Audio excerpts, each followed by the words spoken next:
लोकसभायाव रन्जित कुमार दासआ अध्यक्ष जानानै फैबाय।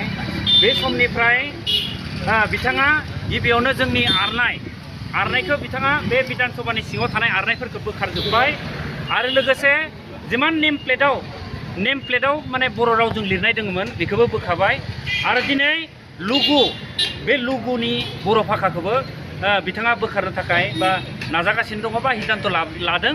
दा बेनिखायनो दिनै जोङो माने आसाम गभर्नमेन्टखौ सोंखारिदों जे बिथांमोना बेबायदि सिद्धांत लानायखौ इमिडियेट सावरायफिननानै जाहाथे लुगुआव बर' रावखौ जाहाथे सोदेरो।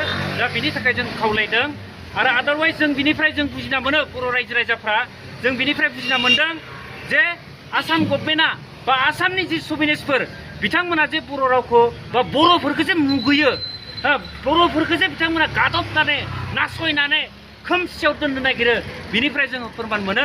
दा बिनिखायनो जोङो बर' रायजो राजाफोरखौ जों खावलायदों बयबो जों साख्रि गानांगौ। जोंनि जि माने थाखानाय जि स्टेन्डिं माने बड'लेण्ड दाबि बे बड'लेण्ड दाबिखौ जों दाबिफिननांगौ आरो जिमानखिनि जोंनि बड'लेण्ड एरियायाव थानाय एसामिस लेंगुवेजजों लिरनाय माने गभर्नमेन्टआनो जा नन गभर्नमेन्टआवनो जा जिमानखिनि एसामिस लेंगुवेजाव लिरदों बे बर' रावजों जाजोबनांगौ।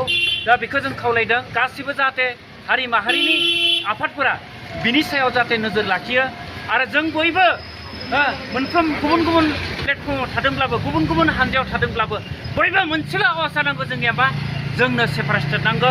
उइ वान बड'लेण्ड डिभाइड आसाम 50-50खौ जोङो रिभाइभ खालामनांगौ होननानै आङो बे बुनसुनिफ्राय जोङो गुरै खावलायो।